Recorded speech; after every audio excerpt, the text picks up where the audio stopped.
Hi guys, ayun sagutin lang natin to, no, funded account. So hindi po tayo funded account, hindi po tayo naka-prop firm. So own capital po yung ginagamit natin. And yun, share ko lang, no. We started sa forex trading matagal na, no. 10 years ago na. So hindi pa uso ang TikTok at YouTube. Nagfo-forex na tayo. So yung capital natin, we started small.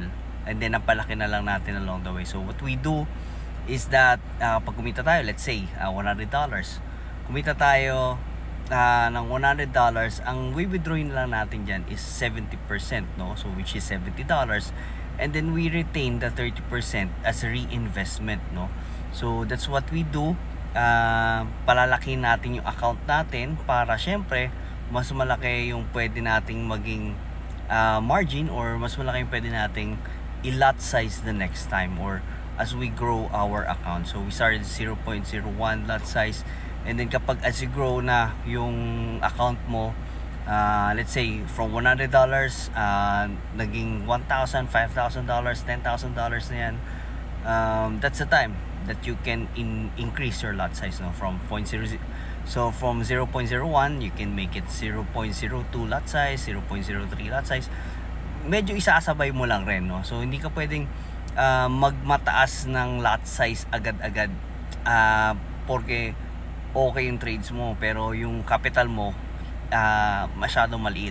So ima-match mo dapat. So meron yun yung risk management na ginagawa natin. And every time that we do trades, kasi syempre may calculations yan, yung stop loss natin, kailangan this is just the percentage ng capital natin, no? The next time, syempre, you can set bigger stop loss levels, no, sa mga trades mo, kasi kaya na ng account mo. Hindi na siya risky. Kumbaga, yung 1% mo dati sa $100 is like $1 lang, di ba? Pero yun nga, kapag $1,000 na yung account mo, you can make it $10 na yung i-risk mo. So that's how we do. That's how I do risk management sa trading account ko, no? So I grow my account first with my profits, no? So no additional deposits.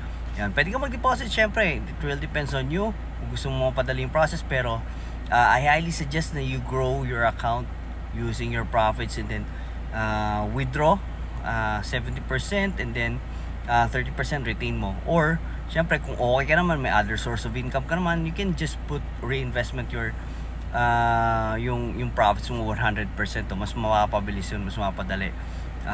But then again, I highly suggest din, lalo sa Telegram community natin, na we need to withdraw our profits. It's part of the risk management kasi we are prone to wipe out. It's leverage trading, we don't own any asset here, so mas okay na nakakapag-withdraw tayo, nakukuha natin yung profits natin, kaysa naman ma-wipe out tayo and then wala tayo na withdraw kasi nire-reinvest natin, then nire-reinvest, and then nagkamali tayo, nilakayan natin lot size. So something like that, no? So that's how I grow my account, and that's how I was able to increase my profits, kasi I can do a lot of trading strategy, or I can apply risk management. Yung kumbaga stop loss mo mas maluwag, and you can do trail stops kasi okay lang sa'yo na i-hold yung certain trades mo kasi may pangbayad ka naman na swap, something like that, no? So that's how I do, and that's how I grow my account. I grew my account because I was able to consistently reinvest my profits sa account ko. So that's it, guys. I invite you to start your trading journey. Nandiyan lang yung link niyan sa my description box below or sa my bio natin, so kindly check that out. And also I invite you sa Telegram community natin. See you there.